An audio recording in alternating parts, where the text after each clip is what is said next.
Welcome Trinidad and Tobago to the News 4 report, a product of the Government Information Services Limited. I'm Nicola Barreto. Let's take a look at the headlines.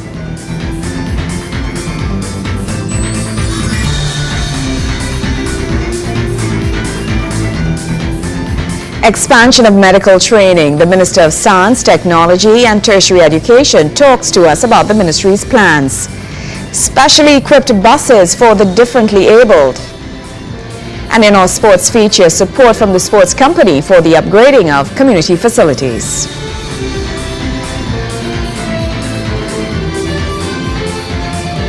Well, it's time now for our top story. Science, Technology and Tertiary Education Minister Senator Fazal Karim says the ministry is providing enhanced facilities for training of persons in the medical sciences. The minister spoke exclusively with News 4 on those plans. Verna Barth reports. Minister Senator the Honorable Fazal Karim says training in the field of medicine in this country will be greatly expanded.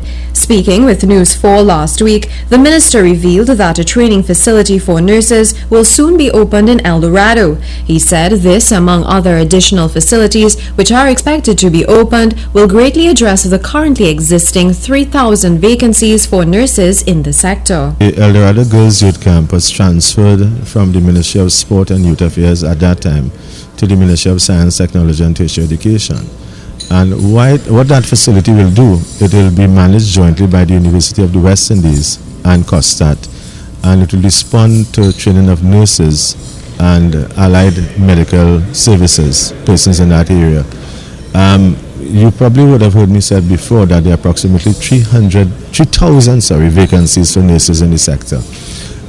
Right now as we speak, in fact, I'm going to do a site visit today to look at the progress of works. Minister Karim added that staff and students are already lined up for enrollment into the brand new facility at El Dorado. We already have students lined up, we have faculty lined up, and some of the students will come from the St. Anne's facility as well as the Port of Spain Hospital.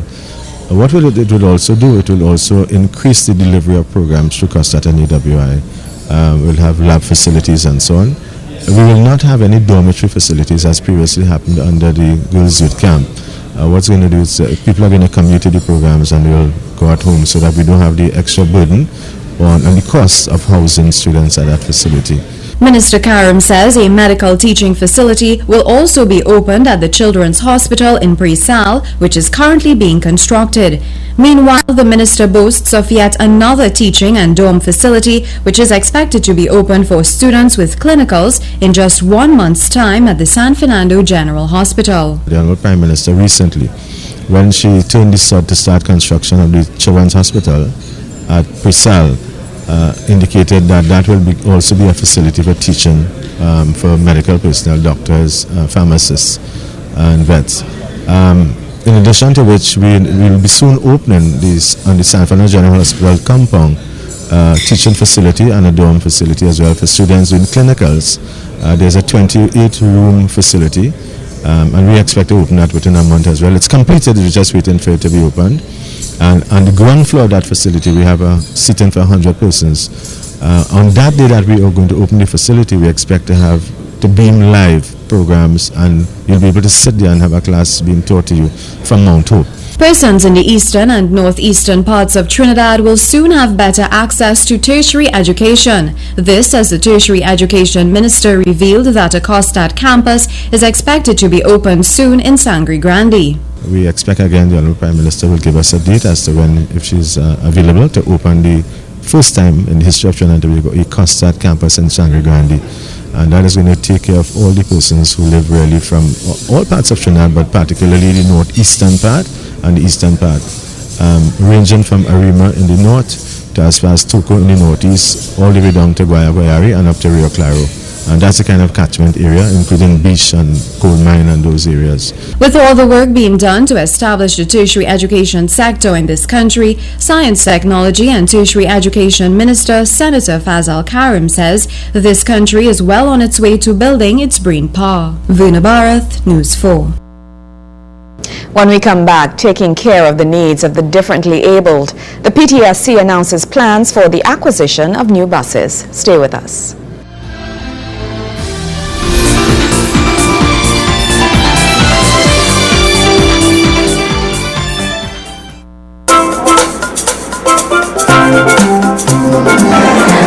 I'm Natasha, and like most Trinbagonians, I love the beach. The beach can be fun, but we have to be tsunami smart and know the warning signs. You're at the beach and you feel the earth shake. Run. You see the water moving an unusual distance out from the shore. Run. You hear a strange roar from the sea. Run. If you experience any of these warning signs, run to higher ground. Be tsunami smart and know the natural warning signs. They could save your life. A message from the Office of Disaster Preparedness and Management, United States Agency for International Development, Caribbean Disaster and Emergency Management Agency, UWI Seismic Research Center, and the European Union.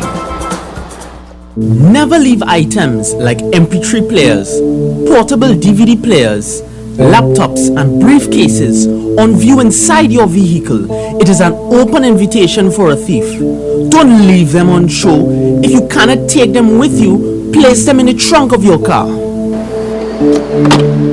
Remember, crime prevention is everyone's business. A message from the Trinidad and Tobago Police Service.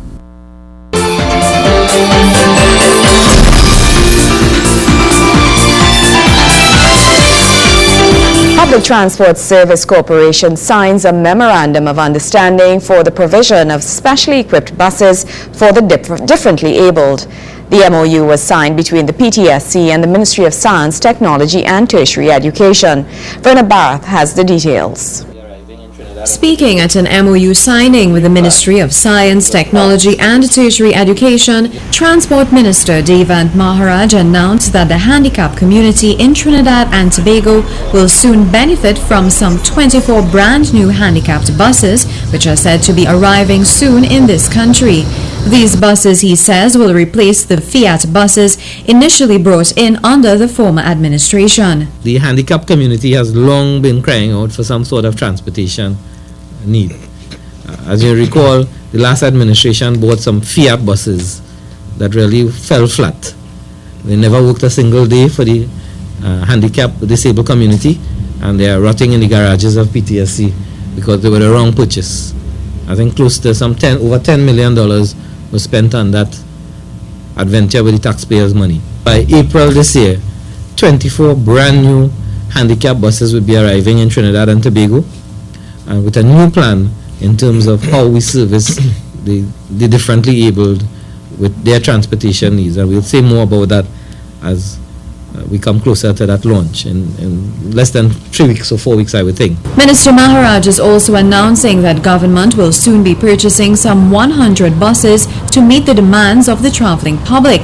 This, he says, is in line with the aim of rebranding and expanding the services of the PTSC. We'll be soon purchasing an additional 100 buses spread over a period of 2 years to try and meet those demands that we have continuously being made upon the PTSC from members of the public. The Transport Minister adds that there will be a Wi-Fi connection available at PTSC, and the buses will be installed with GPS monitoring systems as well. In PTSC, very shortly, you will have free Wi-Fi on the platforms available, so persons coming on to get their bus could surf the net, and if they need to do any work and so on, they could do it with a certain degree of ease and comfort. We'll be also introducing GPS technology. We have signed the necessary contracts after a year-long tender procedure analysis, and buses will be able to track them to ensure that the customers will know when a bus is arriving. The traveling public can soon look forward to improved and more efficient service as government works towards transforming and rebranding the image of the Public Transport Service Corporation in Trinidad and Tobago. Verna Barth, News 4. Energy Minister Senator Kevin Ramnarine has paid glowing tribute to long-standing employees of the nation's premier gas provider. The National Gas Company held its awards ceremony at the Trinidad Hilton and Conference Center. Charlene Lewis reports. Staff at the National Gas Company were honored for their excellence and hard work by Minister of Energy and Energy Affairs, Senator Kevin Ramnarine. In his address, Minister Ramnarine stressed the importance of recognizing the efforts of employees at the company. He added that the energy sector was going through some changes which may affect the sector for the next 30 years and urged the gathering to continue to work together to further strengthen the company. Today we gather here to recognize those who have served the company for, I see in some cases, 35 years, which would mean that those persons have been working for the company since 1977. I was 5 years old in 1977. So I pay tribute to those persons who've been serving for that long. But I think when we look at an organization, Ram Charan, the management guru and management thinker, who we must try to bring to Trinidad one day, Larry, Ram Charan, said that an organization is really three things. One is strategy, and the other one is operations, and the third dimension of an organization is people. Meanwhile, Chairman of NGC, Larry Hawaii, said he will ensure there's a supply of gas for a very long time. We want to take NGC to a point where NGC continues to deliver gas even when Trinidad and Tobago has no more gas. So we are going to exploit the natural resources of other countries that will generate a stream of revenue to Trinidad and Tobago long after gas is done. Minister Ramnarayan lauded the efforts of the staff and members of the board of NGC for their excellence in service throughout the years. I want to close by recognizing the contribution of the board. I've been minister, as I said, for 9 months, and I have had very little headache coming from the NGC, and I thank Mr. Hawaii and the board for that. So please give him a round of applause. And I know the media is here tonight, and I want to say categorically that in the energy sector, I think I have 8 or 9 state enterprises under me.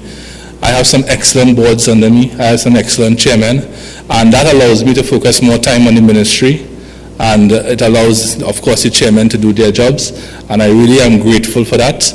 And I'm also grateful for the support I get from my boards and my chairmen. The function was held at the Trinidad Hilton and Conference Center. Sherilyn Lewis, News 4. Coming up later in our sports feature, the Ministry of Sport lends support for the upgrade of community facilities. Stay with us.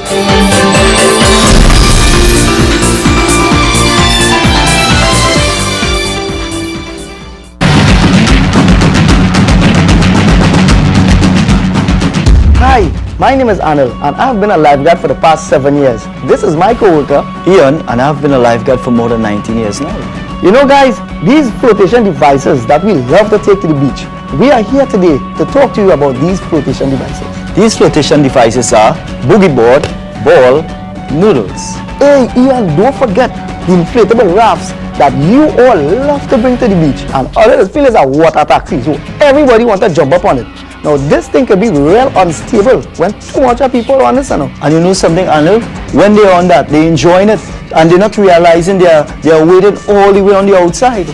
Eventually, when they realize that and they're looking and they see that they are so far out at sea, they tend to jump out of the raft. Yes, and most of them cannot swim. So we now have to run out there and rescue them. So our best advice to you is do not bring these flotation devices to the beach.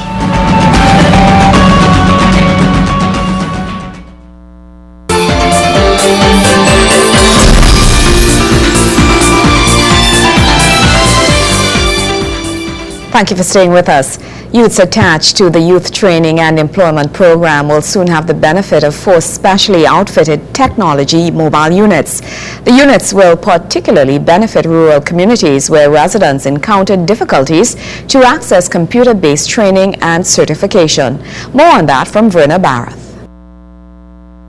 Science, Technology and Tertiary Education Minister Senator Fazal Karim and Transport Minister Devant Maharaj signed a Memorandum of Understanding for the provision of 4 computer buses to YTEP. Minister Karim says the mobile units are intended to expand the service to rural communities, specifically in areas where potential participants would encounter difficulties to access computer-based training and certification. This is going to move us further into ensuring that persons who have the requisite skills and competencies are certified. And how will that happen? These buses, when equipped, will become mobile workforce assessment centers. We have indicated that we have a target of 10,000 persons to be certified in the ICT arena in the sector. The minister adds that one state-of-the-art mobile computer unit is up and running in Tobago, and the community of Plymouth is already receiving the benefits of the training intervention. The other 3 mobile units are promised to be equipped with 12 networked PC stations with wireless internet accessibility and a printer. The buses are also expected to be fully air-conditioned with comfortable seating arrangements. Minister Karam says the initiative is aimed at closing the digital divide. Closing the digital gap, CDG. And really, in a sense, you'll understand that it's self-explanatory. There are many persons who want to interface with the technology and don't have the skills and competencies, and these are going to be the opportunities for them to do that. In some cases, other countries call them closing the digital divide. And there's those who know the technology and those who don't know the technology. In all cases, what it's going to do, as I indicated, is going to move you from a situation of dependence to independence and possibly to interdependence. Minister Karam adds that the intention would be to provide training on site utilizing a mobile computer unit that should serve a minimum of 12 persons in 3 segments on a daily basis. He says the training intervention, while primarily concerned with computer literacy, is also an opportunity to stimulate positive lifelong learning to many persons in rural communities that have not embraced additional training since high school. Meanwhile, Transport Minister Devant Maharaj says the decision to give the PTSC buses to YTEP was economically driven. Our decision to give YTEP 4 buses, one which we did in Tobago in December, and that was really a showcase, and the first of the 4 was part of the fleet that was really not economical to run and operate on routes anymore. Minister Karam says the refurbishment of the buses will cost some $1.5 million and will be covered by the Ministry of Science, Technology and Tertiary Education through YTEP. The additional buses are expected to be up and running later this year. Vina Bharath, News 4. In sport, the 2011-2012 season of the TT Pro League is heading for an exciting climax as 3 teams are in the running to capture the title, of which 1 round of matches remaining. The league, now in its 10th season, employs approximately 620 persons, from players to administrators, as well as other professionals. And as we hear in this Wayne Cunningham report, it's more than just football. Before the advent of professional football in Trinidad and Tobago, getting paid to play the sport was considered a hustle.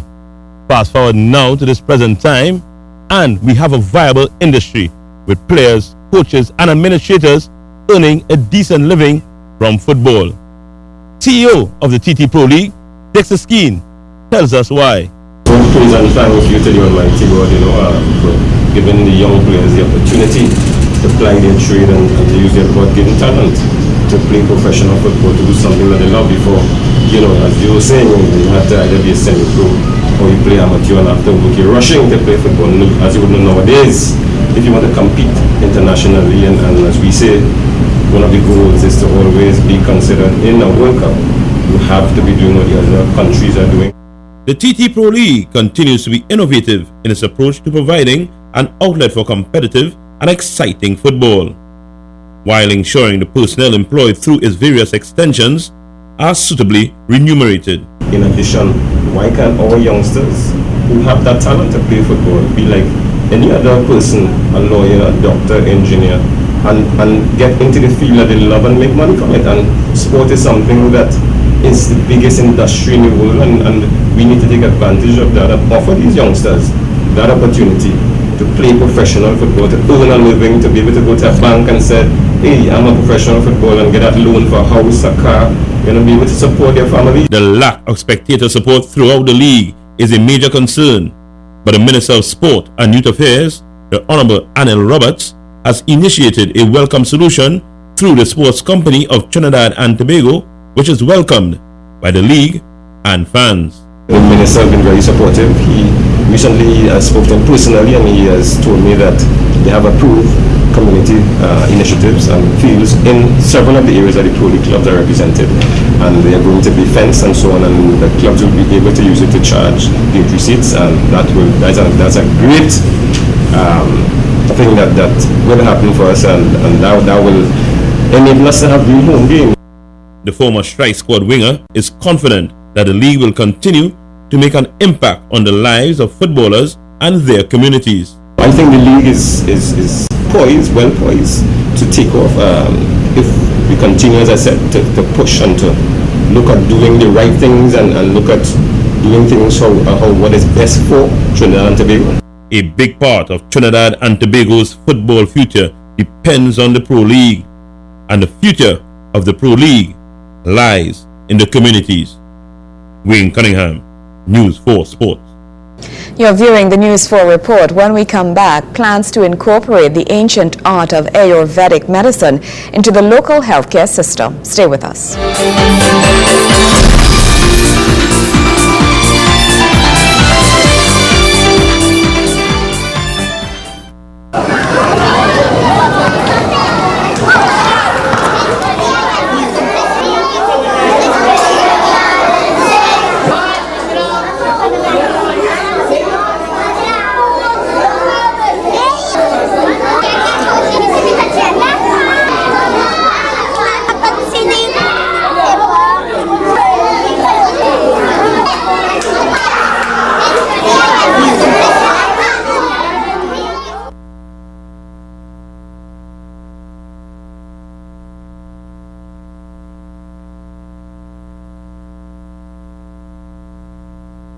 Informing and educating the nation, especially the young ones, about water, how it's won and processed, and how it should be protected are just a few of our major responsibilities here at the Public Education Center. The enjoyable learning environment, cultivating conservation habits, developing healthy relationships, and giving our public an appreciation of the environment in which we produce water. WASA's PEC, the region's only public education center on water.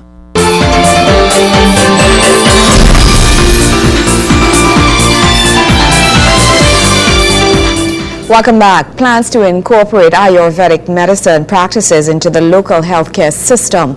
It's one of the results of a recent trip to India by a Trinidad and Tobago delegation, which was led by Prime Minister Kamla Prasad Bissessa. John Victor tells us more.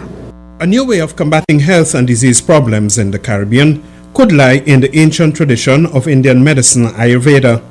Ayurvedic medicine, which is a form of traditional medicine native to India, is a form of alternative medicine that utilizes plant-based medicines and treatments. Speaking at an Indian business forum, Minister of Health Dr. Fuad Khan said the recent trip to India with the Prime Minister showcased numerous opportunities for the improvement of healthcare here at home via the Ayurvedic way. As research continues to show the efficacy of many of the herbs that our forefathers have used, Ayurvedic medicine has its origin in India centuries ago. And it has developed into a specialized discipline. And it is our intention to send our doctors to be trained in Ayurvedic medicine in India. And the High Commissioner has agreed for some of our doctors to train in Ayurvedic medicine and thus bring that practice back to Trinidad and Tobago. As it stands now, the definition of drug, according to our Food and Drugs Act, includes herbal products and medicines, and as such the regulation process is the same for both items. The Ministry of Health is in the process of reviewing the Food and Drugs Act and exploring the possibility of a specialized registration process for herbal products and medicine, which will facilitate a simpler and quicker registration process. Also, the Food and Drugs will be reassessing the labeling requirements to bring equity to the applicants and importers of most food and drugs in Trinidad and Tobago. Minister Khan added that plans were on the cards to make Trinidad and Tobago a hub for medical care and treatment in the region. During the government's official visit to India in January this year, Trinidad and Tobago expressed its interest in the development of our country as a hub for medical and healthcare tourism of the region. Medical tourism is a rapidly growing practice of traveling across international borders to obtain healthcare. This niche tourism market has been increasing in popularity because of the high cost of healthcare overseas, long wait times for certain procedures in developed countries, and the ease and affordability of international travel and improvements in both technology and the standards of care in many countries. We look forward to initiating the process of developing our country as a hub for medical tourism with India and other countries. Government is also looking towards the establishment of Indian-based pharmaceutical companies here in Trinidad and Tobago. Part of this is to ensure that proper and better medication to citizens is provided at a lower cost to the taxpayer. In addition to this, Minister Khan noted that recruiting medical practitioners from India was key to filling the void of certain specialized medical practices. Recognizing this excellent human resource pool available in India, the Ministry of Health proposes to recruit specialized doctors and nurses from India in several specialties which have been identified as critical areas of need for Trinidad and Tobago, including accident and emergency medicine, anesthesiologists, hematology, dermatology, internal medicine, orthopedics, transplant surgery, radiology, and neurology, to name a few. It is expected this project will be facilitated under the Memorandum of Understanding signed in India with the government for the cooperation between the two countries for promotion of Indian traditional medicine in Trinidad and Tobago. John Victor, News 4. And that's how we wrap up our News 4 report. We invite you to join us every weekday right here on GISL TV4. I'm Nicola Barreto. Goodbye.